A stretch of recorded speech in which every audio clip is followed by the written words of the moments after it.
राज्यात महापालिकांसह स्थानिक स्वराज्य संस्थांच्या निवडणुकीसाठी वातावरण तापायला लागले। अशातच राज्याचे उपमुख्यमंत्री एकनाथ शिंदे दिल्ली दौऱ्यावर गेले। यामुळे राजकीय वर्तुळात चर्चांना उधाण आलंय। सदिच्छा भेट की जागा वाटपाच्या तिढ्यावर तोडग्यासाठी शिंदेंना हा दिल्ली दौरा करावा लागला याची चर्चा सुरू झाली आहे। शिंदेंच्या या दिल्ली दौऱ्यावर विरोधकांनी जोरदार टोले हाणलेत। एकनाथ शिंदेंची दिल्ली वारी,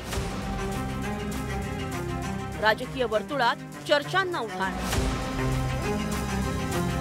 विरोधकांनी साधला निशाणा।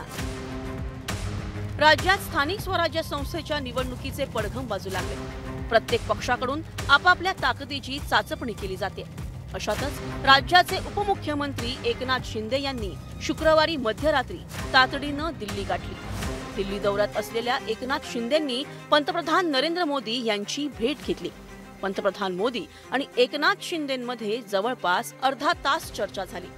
या दोन्ही नेत्यांमधील भेट सदिच्छा भेट असल्याचा तसंच विकास कामांसंदर्भात भेट असल्याचा दावा सत्ताधाऱ्यांकडून केला जातोय। तर शिंदेंच्या या अचानक दिल्ली वारीवर ठाकरेंच्या पक्षाचे खासदार संजय राऊतांनी निशाणा साधलाय। माननीय एकनाथ शिंदेजी नेहमीच दिल्लीला वेगवेगळ्या नगरविकास खात्याच्या विविध योजनांकरता दिल्ली वारी करतात। मग काही भेटीगाठी होतात, पण मला असं वाटतं की नेहमी त्यांचा संदर्भ हा राजकीय जोडू नये। अमित शाह उनके पार्टी के प्रमुख है। एकनाथ शिंदे की जो पार्टी है उसके पार्टी के चीफ अमित शाह है, तो भागकर उनके पास ही जाएंगे ना।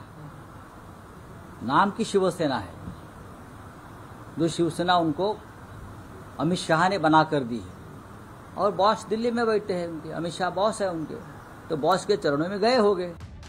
महायुतीतल्या धुसफुशीवर राऊतांचा रोख असला तरी शिंदेंच्या दिल्ली दौऱ्यावरून चर्चा सुरू झाल्यात। ठाण्यासह इतर महापालिकांमध्ये महायुतीतील धुसफूस चव्हाट्यावर आली आहे। स्थानिक स्वराज्य संस्थांच्या निवडणुकीत अनेक ठिकाणी भाजपच्या स्थानिक नेत्यांनी स्वबळाचा नारा दिलाय। निधी वाटपावरून महायुतीत नाराजीची चर्चा आहे। एकनाथ शिंदेंना दिल्लीला जाऊन काही होणार नाही, हात हलवत परत यावं लागेल। शेवटी भारतीय जनता पार्टी म्हणा किंवा देवेंद्र फडणवीस म्हणा हे काही एकटे निर्णय घेत नसतील, तेही पार्टीचे आहेत। पार्टीची ही पॉलिसीच असेल आणि म्हणून एकनाथ शिंदे हे दिल्या भाकरीचे आणि सांगितल्या कामाचे, ग्रामीण भागातली म्हण आहे, दिल्या भाकरीचे आणि सांगितलेल्या जेवढी दिली तेवढी खायची, जेवढं सांगितलं तेवढं करायचं। बाकी कोणतेही अधिकार एकनाथ शिंदेंना नाही। जेवढ्या जागा दिल्या तेवढ्या लढावे लागेल, नसेल लढायच्या तर नका लढू, अशा पद्धतीने स्पष्टपणे भारतीय जनता पार्टी सांगेल आणि मला वाटतं ती वेळ आता जवळ आलेली आहे। विरोधकांनी शिंदेंच्या दिल्ली दौऱ्यावरून निशाणा साधला असला तरी शिंदेंनी मात्र पंतप्रधान मोदींसोबत केवळ सदिच्छा भेट असल्याचं स्पष्ट केलंय। राज्यात सुरू असलेल्या विकास कामांसंदर्भात या भेटीची चर्चा झाल्याचं त्यांनी म्हटलंय। महाराष्ट्रातल्या पूरग्रस्त भागांबाबत मोदींनी चौकशी केल्याचं एकनाथ शिंदेंनी सांगितलंय। अचानक कसं? अरे अचानक काय, तुम्ही अचानक म्हणजे काय?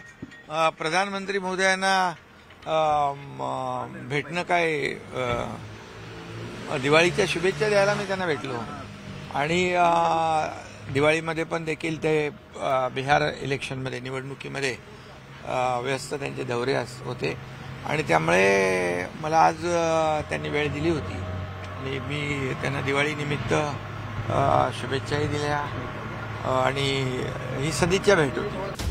केंद्रीय गृहमंत्री अमित शहा सोमवारी मुंबई दौऱ्यावर येणार आहेत। आगामी महापालिका आणि स्थानिक स्वराज्य संस्थांच्या निवडणुकीबाबत ते महायुतीच्या नेत्यांसोबत चर्चा करण्याची शक्यता आहे। मात्र अमित शहा यांच्या मुंबई दौऱ्यापूर्वी शिंदेंनी दिल्ली दौरा केल्यानं राजकीय वर्तुळात चर्चा सुरू झाली आहे। Bureau report, news 18 Lokmat.